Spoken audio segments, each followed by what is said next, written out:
Octobre 1979. Le Japon vit un moment un peu particulier. D'un côté, l'économie est secouée par la crise pétrolière mondiale. Le prix du pétrole, il grimpe en flèche. Oui, c'est le deuxième choc pétrolier, en plein dedans. Exactement.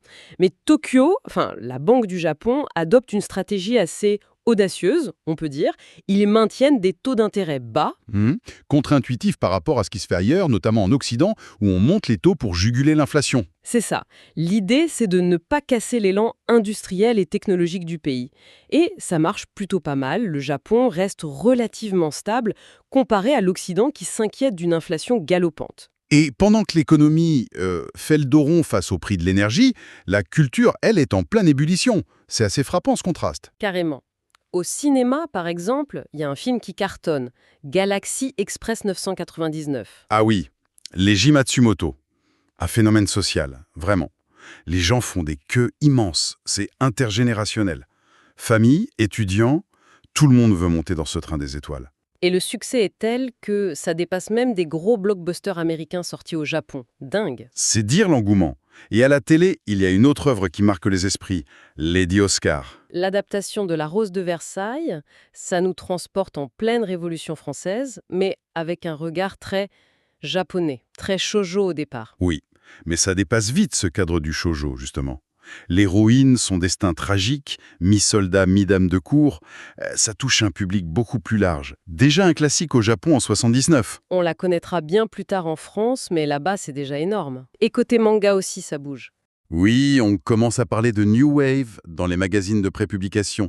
Une nouvelle génération d'auteurs qui osent, qui expérimentent avec les cadrages, la narration. C'est encore un peu discret, mais on sent que quelque chose frémit. Voilà. Économie sous tension, culture en pleine effervescence. Et pendant ce temps-là, dans les salles d'arcade, c'est là qu'on va aller voir de plus près aujourd'hui. Exactement.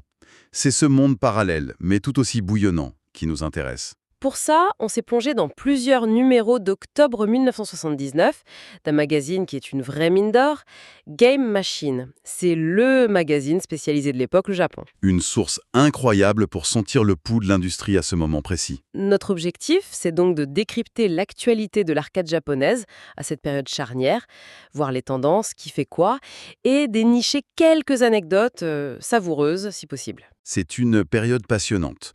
Le raz-de-marée Space Invader de 78 est encore là, mais on sent bien que tout le monde cherche déjà le prochain gros coup, la nouveauté. Game Machine nous offre vraiment cet instantané. Alors, pour commencer, plantons le décor. Et on a trouvé un document assez fou dans le numéro 128 de Game Machine, un rapport de la police nationale sur les jeux type Invader. Ça montre bien l'ampleur du truc. Ah oui, quand la police commence à faire des rapports détaillés sur un jeu vidéo, c'est que ça a pris une dimension folle. Et les chiffres sont, éloquents. Au 1er juillet 79, la police recense presque 70 000 établissements avec ces jeux. 70 000! C'est énorme. Et le nombre de machines? Plus de 283 000. C'est juste partout. C'est colossal. Ça veut dire que ces jeux ont littéralement envahi l'espace public. Et le rapport détaille où on les trouve, ces machines. Oui, c'est très intéressant. La majorité écrasante, ce sont les Kisaten. Les cafés japonais typiques. Logique, vu leur nombre et leur rôle social. Tout à fait. Les Kisaten représentent les 2/3 des lieux, 66,4%, et hébergent presque la moitié des machines, 45,6%. Le jeu d'arcade n'est pas juste dans les salles dédiées, il est au coin de la rue, dans le café où on va tous les jours. Les salles de jeux spécialisées, celles avec les Medal Games par exemple, existent aussi bien sûr, mais les cafés sont vraiment le cœur du réacteur à ce moment-là. Et géographiquement, sans grande surprise, c'est Tokyo et Osaka qui dominent.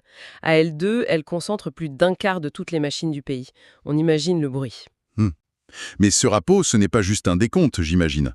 La police devait avoir des préoccupations, non? Exactement. Le rapport soulève plusieurs inquiétudes.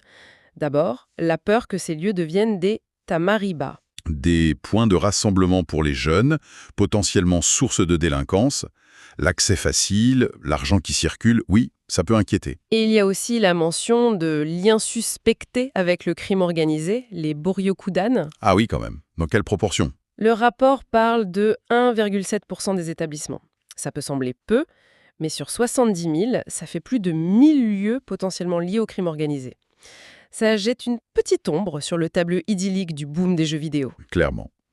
C'est une autre facette de ce succès fulgurant. Et le rapport parle du matériel lui-même, des types de bornes. Oui, il confirme ce qu'on savait un peu, hein, la domination écrasante des versions tables. Ces fameuses tables basses vitrées, plus de 213 000 unités. Parfait pour les Kisaten, justement. Et autre détail, les horaires. La plupart ferment avant 23 heures, mais quand même, 2%, soit plus de 1400 endroits, tournent 24 heures 24. L'arcade ne dort jamais. Dingue! Et la police, elle intervient sur quoi concrètement, au-delà du comptage et des inquiétudes? Sur les pratiques illégales. Le rapport pointe des salles de pachinko qui se reconvertissent et qui, après la fermeture, échangeraient les médailles gagnées contre de l'argent. Du jeu d'argent déguisé, quoi. D'accord. Et la question des lots, les kéines? Oui, c'est abordé aussi. En général, ce sont des petits lots autorisés, de faible valeur, un coupon pour un café, un bon repas. La police dit vouloir réprimer les abus et demande aux associations professionnelles de coopérer.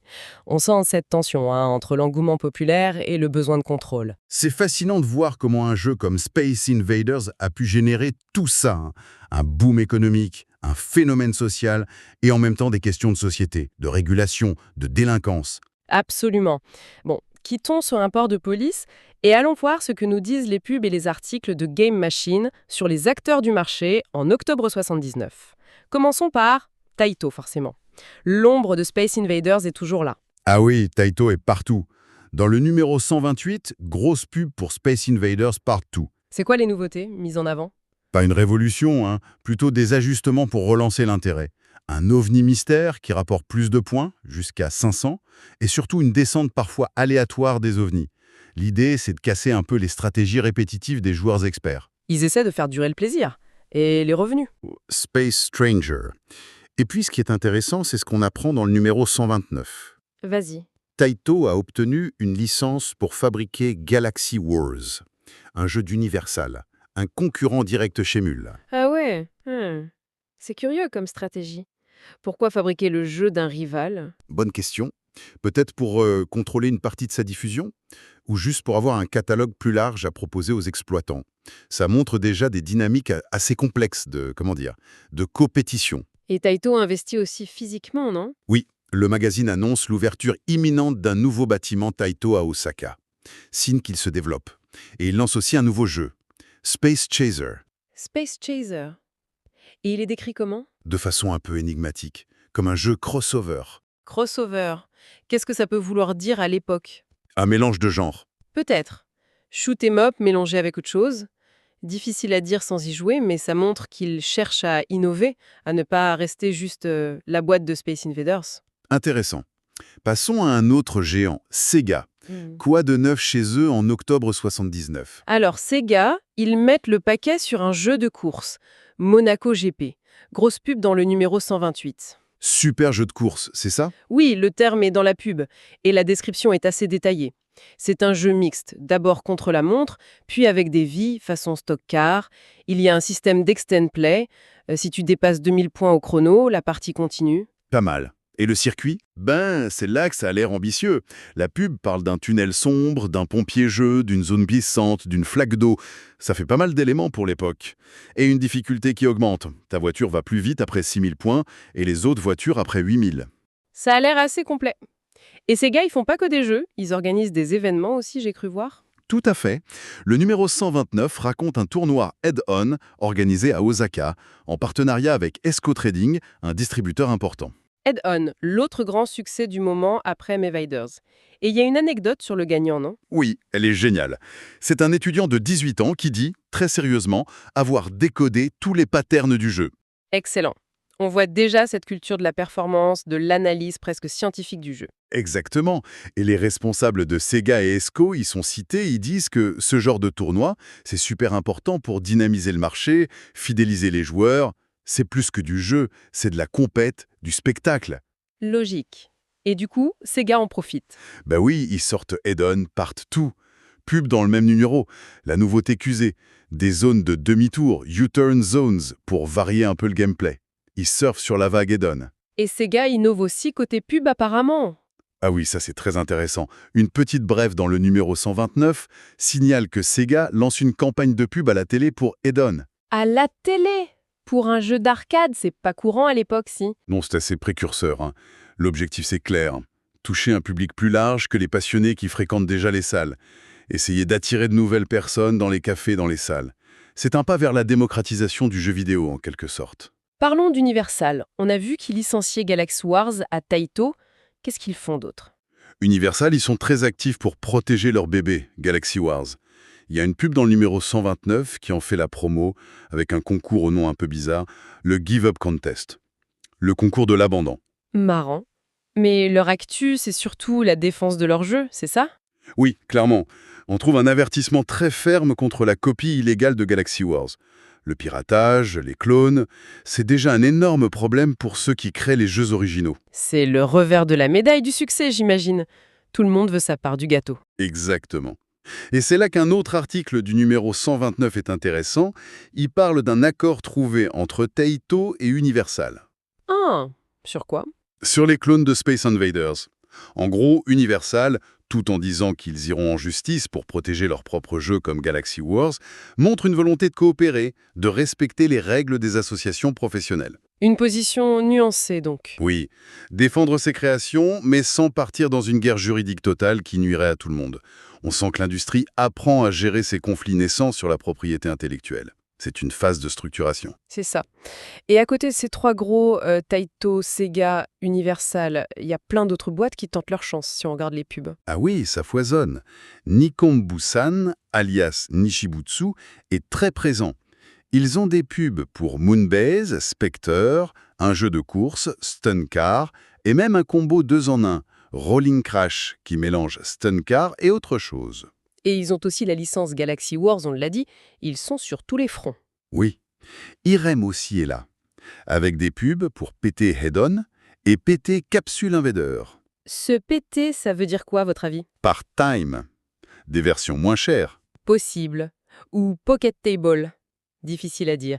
Mais ce qui est sûr, c'est que voir autant de variantes de add-on par différentes boîtes, ça montre à quel point ce jeu de labyrinthe a cartonné, juste après Space Invaders. C'est clair, c'est le deuxième gros hit de la période.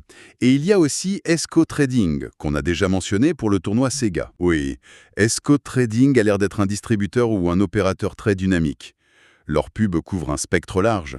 Starhawk, Head-On, Galaxy Wars, une machine combo Special Dual. Special Dual, c'est quoi le combo? Head-On et Space Attack, qui est une sorte de clone d'Invader. Et ils ont aussi un truc très différent, Arm Wrestling, un jeu de bras de fer mécanique. Ah oui, le jeu de bras de fer. Ça détonne un peu au milieu des vaisseaux spatiaux. Et ce Special Dual d'Esco ou le Rolling Crash de Nishibutsu, ça montre bien cette tendance des machines 2 en 1, non? Tout à fait. C'est une stratégie hyper pragmatique des exploitants, surtout dans les Kisaten où la place est limitée. Une seule borne, mais 2 jeux populaires, ça maximise l'attrait et la rentabilité, c'est malin. On voit d'autres exemples dans les mags. Oui, oui, le Twin-One Eagle de Data East ou le TT Space Invader, TT Space Stranger de Shin Nihon Kikaku. Shin Nihon Kikaku, le futur SNK. Exactement. C'est une réponse directe aux contraintes du marché et à l'espace disponible. D'accord, donc beaucoup de jeux de tir, beaucoup de head-on et ses variantes, des combos. Est-ce qu'il y a quand même quelques tentatives un peu plus originales qui sortent du lot? Ce Arm Wrestling par exemple. Oui, heureusement, il n'y a pas que des clowns. Arm Wrestling est proposé par Esco et aussi par une autre boîte, Oei Sangyo. Il y a aussi les jeux de médailles, les Medal Games, comme le Million Ducats Double Nup de Bonanza. C'est une autre logique, plus proche du jeu de hasard. Et des jeux vidéo avec des thèmes différents. Oui, quelques-uns. SNK, justement, propose Yusaku, un jeu avec Un bûcheron. un bûcheron original. Oui. Et une boîte nommée Nihon Pali fait la pub de Stuntman. C'est peut-être pas les jeux qui vont changer la face du monde, mais ça montre qu'il y a une recherche de diversité quand même. Et derrière les jeux, il y a la technique, les bornes elles-mêmes, les aspects pratiques, ça a l'air important pour les exploitants. Ah oui, crucial. Un souci qui revient souvent, c'est les fausses pièces, les jetons frauduleux. Du coup, on voit des pubs pour des nouveaux sélecteurs de pièces plus fiables. Toei, Asahi Seiko. Ils vantent leur système anti-triche. C'est un enjeu économique direct. Logique. Et il y a une histoire de pièces de $1 aux US. Oui, une petite note intéressante. Bally, le géant américain, commence à utiliser la nouvelle pièce de $1, la Suzanne B. Anthony. L'industrie doit s'adapter aux changements monétaires. Et bien sûr, il y a l'échangeur de monnaie automatique, indispensable pour que les joueurs puissent jouer. et que les opérateurs encaissent. Bonanza en propose par exemple. Ok. Revenons un peu au contexte plus large. On a vu l'enquête de police, qui montre une certaine surveillance de l'État. Quoi d'autre comme interaction entre l'industrie et les autorités? Il y a le grand salon professionnel, le 17e AIM Show, qui se prépare en octobre 79. C'est le rendez-vous de l'année. Et il y a un changement important pour ce salon, non? Oui, c'est souligné dans plusieurs annonces. Le salon est désormais réservé aux professionnels. Trade only. Il faut une invitation pour y entrer. Ce n'est plus ouvert au grand public comme avant. Ah, et pourquoi ce changement, à votre avis? Sans doute plusieurs raisons. Une volonté de l'industrie de se professionnaliser, d'avoir un cadre plus sérieux pour les affaires, les échanges techniques, mais peut-être aussi une réponse aux inquiétudes qu'on a vues dans le rapport de police, sur l'image des salles d'arcade, la fréquentation par les jeunes. Une manière de montrer patte blanche? De se donner une image plus business? Probablement un peu de ça, oui. Une image plus B2B, comme on dirait aujourd'hui. Et puis, il y a eu cette tentative de taxe sur les jeux Invader qui a échoué. Oui, c'est une histoire assez drôle, racontée dans le numéro 129. Le ministère de l'Intérieur japonais a sérieusement pensé à taxer les jeux Invader via une taxe existante sur les installations de loisirs. Mais ça ne s'est pas fait. Pourquoi? Pour plusieurs raisons. D'abord, la complexité administrative. Comment collecter cette taxe avec des machines disséminées partout? L'article dit avec humour qu'on en trouvait dans les cafés, les bains publics sur les plages, et même au sommet de certaines montagnes. Au sommet des montagnes? Sérieux? C'est ce que dit l'article. Imaginez les fonctionnaires du fisc en train de grimper pour vérifier les bornes Invader. Effectivement, ça paraît compliqué. Très. Ensuite, le rendement de la taxe semblait faible par rapport au coût de collecte. Et puis, surtout, le pic du boom Invader commençait à peine à s'essonfler. Le ministère a dû sentir que c'était déjà un peu tard. Donc, l'industrie a eu chaud, mais elle a échappé à la taxe. Oui, un gros soulagement pour eux. Et ça montre aussi les limites de l'action de l'État face à un phénomène aussi rapide et diffus. Dernière petite info réglementaire. Un voyage d'études de pros japonais en Allemagne. Oui, ils sont allés voir le système de contrôle technique allemand, le TÜV, mais appliqué aux manèges de fêtes foraines. Pourquoi cet intérêt pour les manèges? Ça montre une prise de conscience des enjeux de sécurité, de fiabilité, de normalisation technique, même pour les jeux d'arcade. En regardant ce qui se fait ailleurs, dans des domaines où la sécurité est encore plus critique, comme les attractions foraines, ils cherchent peut-être des idées pour améliorer leurs propres machines. Encore un signe de cette volonté de se structurer, de se professionnaliser. Ok. Si on essaie de faire une synthèse de cet octobre 1979 au Japon, vu à travers Game Machine, on a une image assez contrastée, non? D'un côté, l'économie qui serre les dents avec la crise pétrolière, mais qui tient le coup grâce à sa stratégie. Et de l'autre, une vitalité culturelle et ludique incroyable. Le cinéma, la télé, le manga, et surtout cette folie de l'arcade. Space Invaders domine encore, mais Head-On fait un carton, les tables cocktails sont partout dans les cafés. Et l'industrie commence à peine à gérer son propre succès entre innovation, copie et le regard des autorités. C'est ça. Ce qui me frappe, c'est cette tension constante en fait. Tension entre une croissance explosive, presque chaotique, et les problèmes que ça crée. Fausses pièces, piratage. Tension entre l'innovation et l'imitation quasi immédiate. Et tension avec les pouvoirs publics et une partie de l'opinion qui s'inquiète des dérives. C'est un peu un condensé de ce qui se passe souvent lors d'un boom technologique ou culturel, non? Exactement. C'est un microcosme fascinant. Tout à fait. Et ça nous amène à une dernière question, une réflexion pour conclure. On a parlé de la crise pétrolière, de la stratégie économique japonaise qui mise sur la technologie.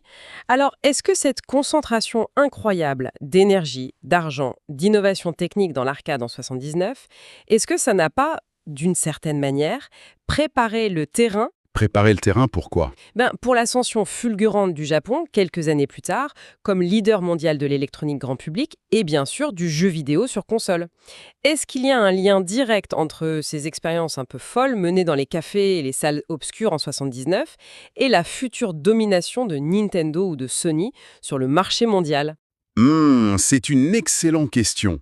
Est-ce que l'arcade a été le creuset, le banc d'essai technique et commercial qui a permis l'explosion suivante sur console? C'est une piste très intéressante, mais la réponse n'est sans doute pas simple. Une question ouverte pour finir donc.